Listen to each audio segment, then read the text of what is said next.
First, can you see the presentation? Okay. Is the presentation slide showing? Yes. Yeah. Okay. Thank you. Welcome, everybody. My name is Rogena Sterling. I'm from the University of Waikato in New Zealand. So welcome and thank you for attending. So my presentation is on a book chapter that I wrote earlier this year, called Narrativity in Becoming Sex.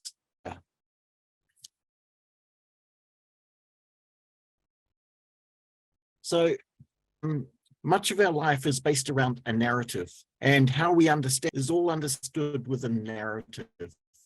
And this has been something that's existed since time immemorial, that we are a narrative species and understand ourselves. And so human beings, we are self-reflexive narrative beings.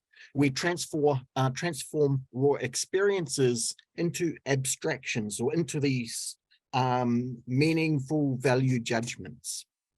And traditional societies going back thousands of years have long considered what it means to be male, what it means to be female, or today what we'd call intersex or transgender, in various ways and understandings, and susceptible to environmental, social, and cultural influences.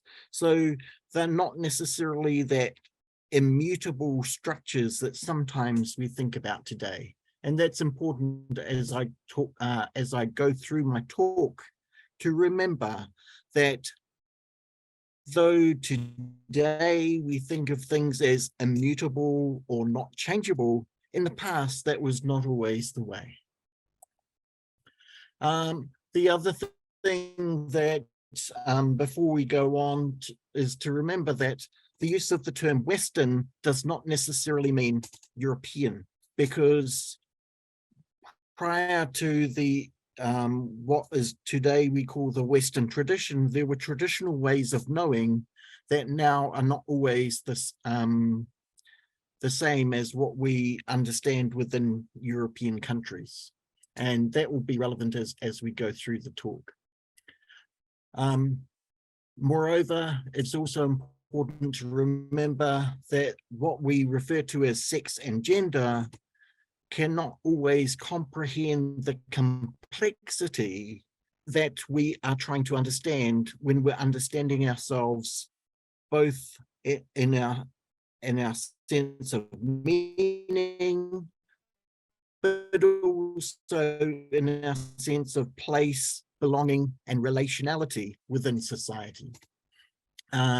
We've had long influence under what we'd call Western society from the sciences, coming from Aristotle, Plato, Galen, the religion, especially from the Romans and Christians as they've spread throughout Europe and then the rest of the world.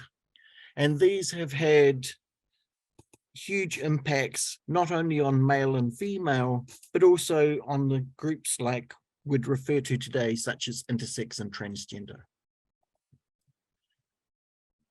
Now, the other huge challenge we have is we've got two main ideas that have taken place in society today. One is called biological determinism, and the other social constructionism. And these are two competing ideas that have largely taken control within academia and much of main understanding within society. So biological determinism infers that the biological structures set up your life, and from that your physical life develops, and then out from that comes out how you relate to society and how it is all structured. Social constructionism, on the other hand, has the idea that your biological form is not as instructive or meaningful on the future of your life. It is how you have been formed through institutions and structures that the society has built around you. Now, when it comes to sex and gender, these two forms have quite different impacts. The first, biological determinism in its current form really has the early beginnings. I'm going to, at this stage, just say roughly in the 1700s, whereas social constructionism, it really started basically in the 1950s. From biological determinism, we have the sex, which is based around the biological that then flows into the social and the psychological. Social constructionism is really based around the psychological being.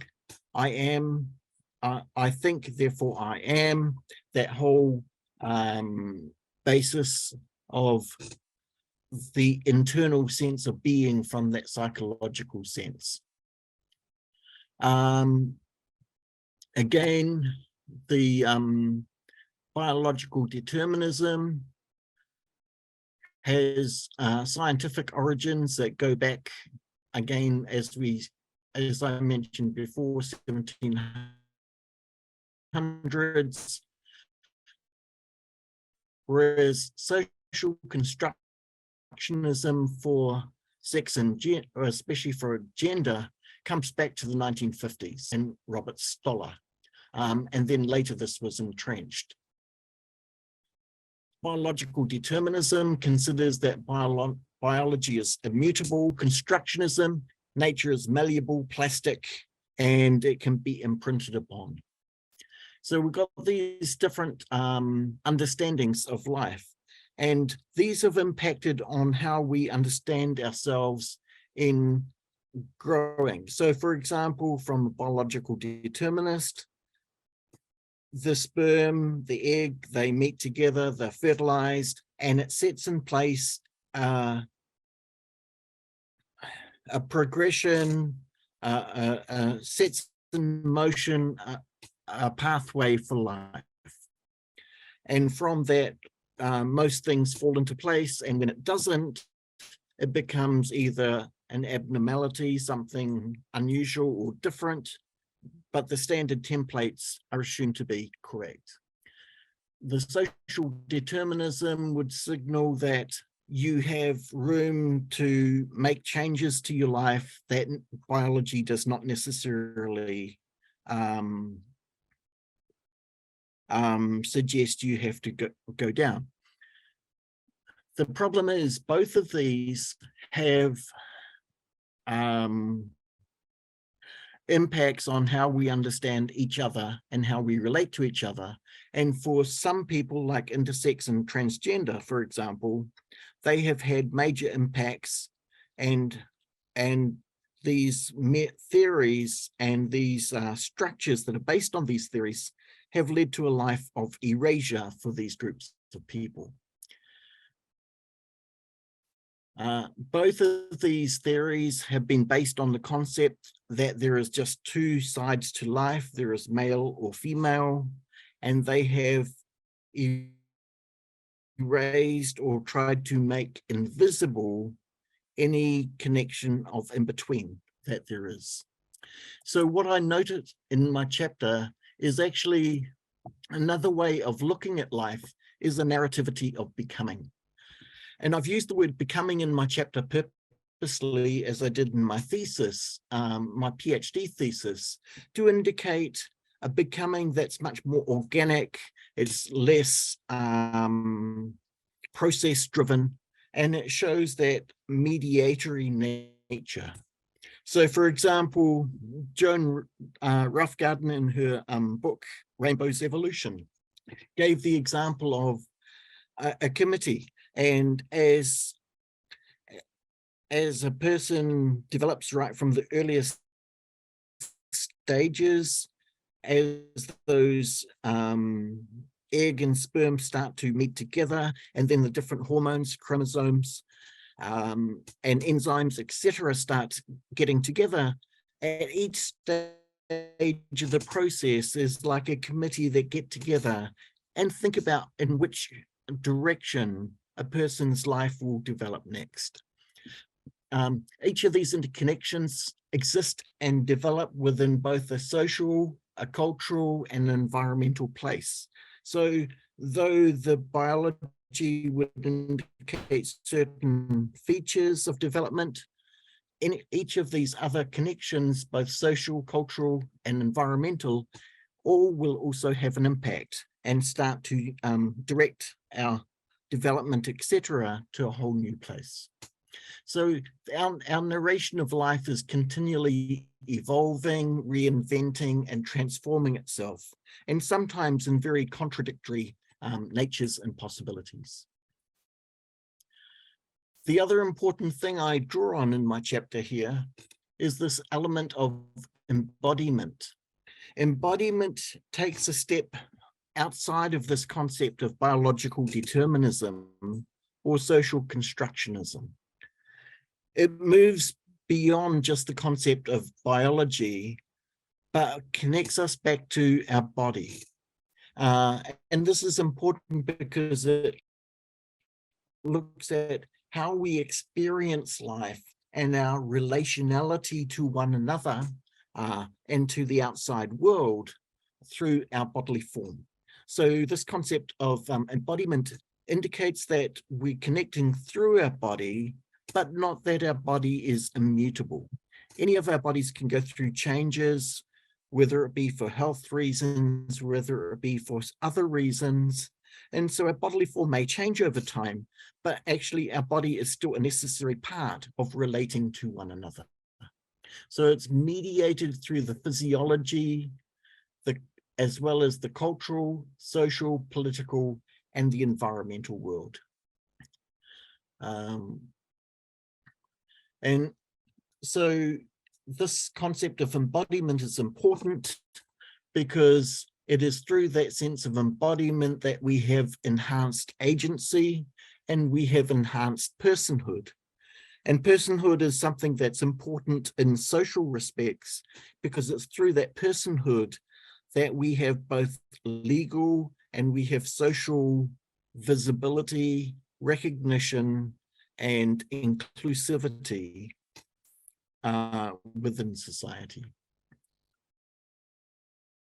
So one example of that is in New Zealand, the Indigenous people called the Māori, they have this concept called, from a Māori woman's perspective, called mana wahine.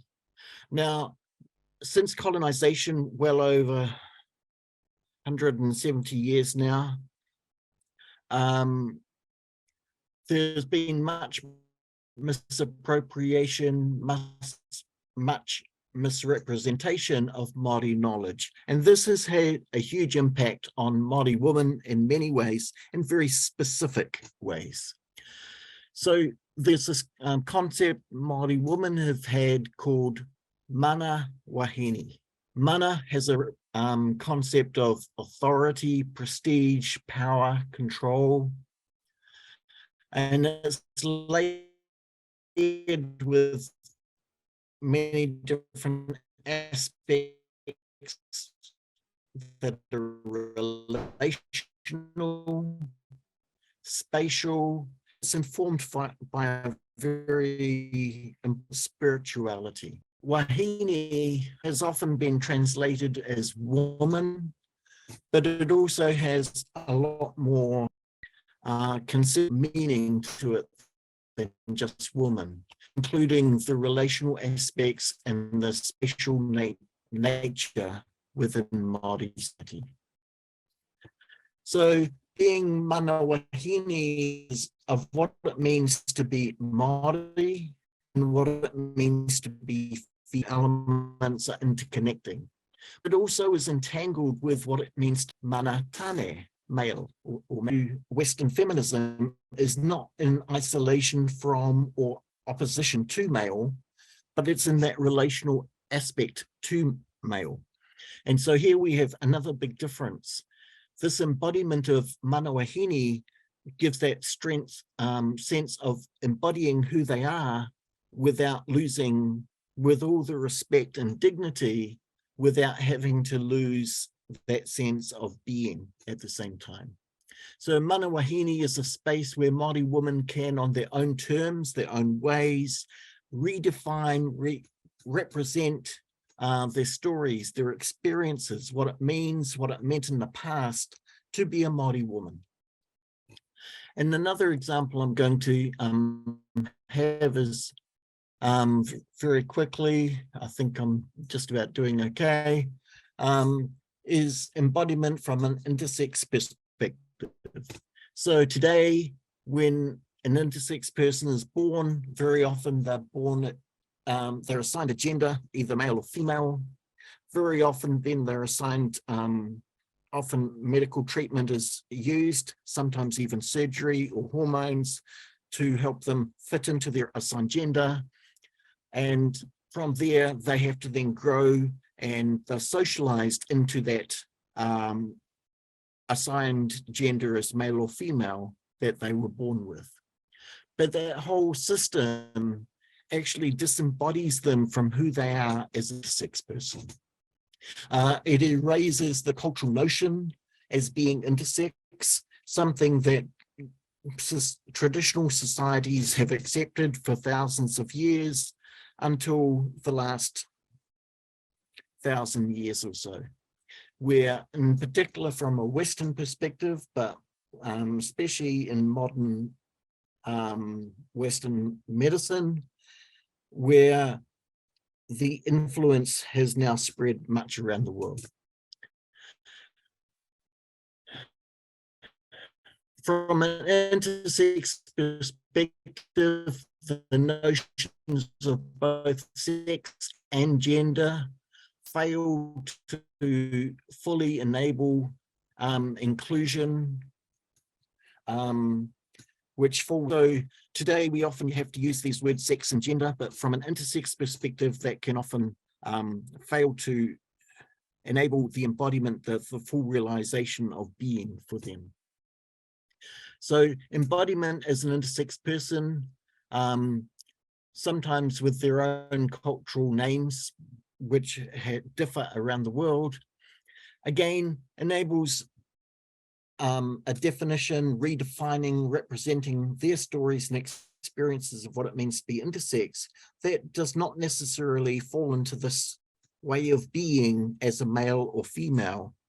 And it's something that enabling would enable many more people around the world, and statistics show well over 2% of the world would be able to experience themselves in a whole embodied manner outside of this framing.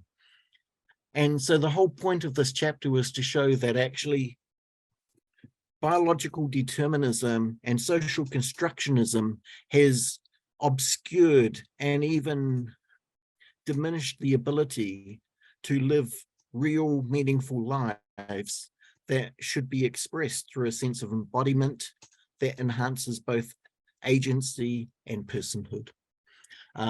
So yes, that's the main message I'd like to express to you today, is this concept of becoming an embodiment is the sense of empowerment of a person that relates them within society and connects people together. So thank you very much.